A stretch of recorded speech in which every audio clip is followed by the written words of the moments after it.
You have to take chances in life. If you don't take chances in life, you'll never have the life God has for you. Life is about risk. If you play it safe in life, you ain't gonna have much of a life. If you play it safe, you won't have much of a life.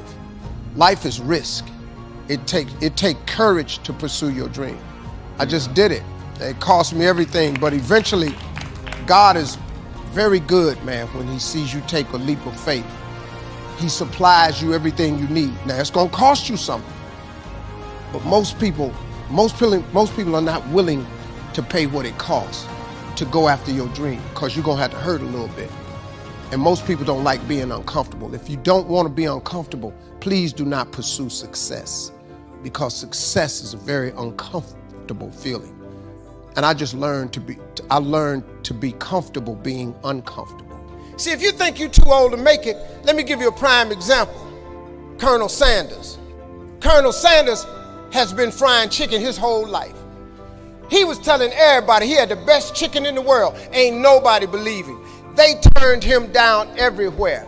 Colonel Sanders didn't get a franchise till he was in his 60s. Kentucky Fried Chicken sell more chicken than anybody in the world today.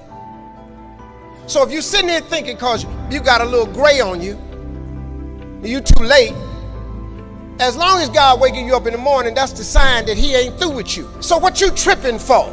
Last year I spoke at the SALT convention. The SALT convention is where billionaires from around the world gather. They gather in Vegas once a year to talk about how they're going to change the world. There's a couple hundred billionaires in this world. They all come to Las Vegas once a year to SALT convention. I was asked last year to be the keynote speaker. And I'm tripping because I'm not a billionaire. And I asked a guy who asked me to do it, I said, I'm not a billionaire, you do understand that. We said, Mr. Harvey, we know everything about you. We know your net worth and everything. I said, well, what can you all learn from me? He said, everything. He said, the reason we want to hear your story is because the majority of us that are billionaires, we inherited some money and we grew it.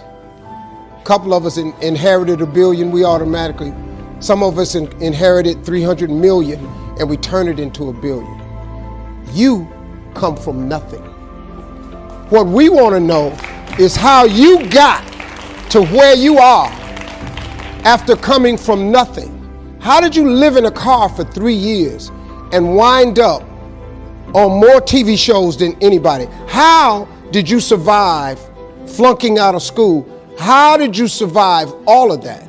We want to know that, because in case something happens to us, we don't really have the information that you have, or how to come from the back to the front, or how to come from the bottom to the top. So I get asked oftentimes to speak. And so when I was telling them how I made it, I was telling them about the fortitude that I developed. And then I told them about the faith that I had. And that was really startling to them.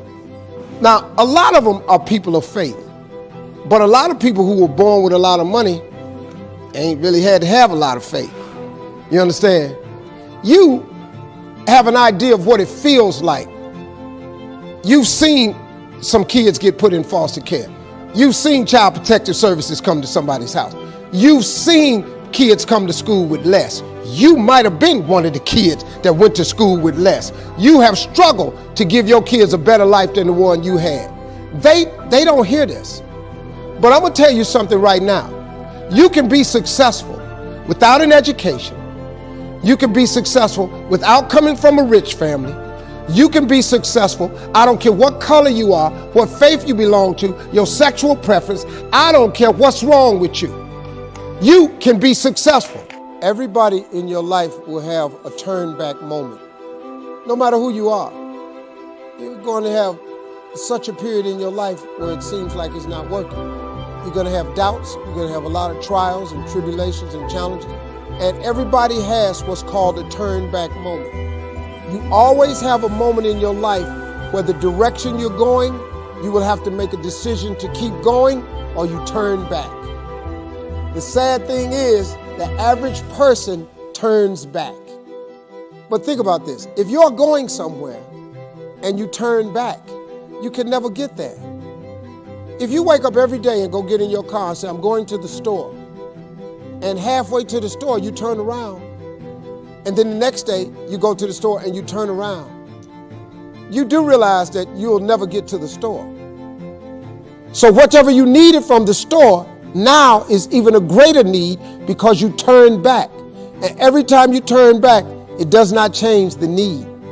So what kept me going was, I made turning back, giving up, never an option. And I had really dark moments, man, where I thought I just didn't think I was going to make it. I mean, where I am today, I didn't see it clearly at all. I had a lot of turn back moments. But you know what it was for me, man? Being successful is so hard, but I realized that not being successful was hard too. The difference between not being successful hard and trying to get successful and hard, if you're trying to get successful and it's hard, at least there's some payout. There's a payoff. If you hang in there, there's payoff. When you're not successful, it's hard. It's hard not having money. It's hard never knowing how to come up with your mortgage and your bond and your rent. It's hard not knowing that. How you going to feed your children? How you going to pay your bills? It's hard, ain't it?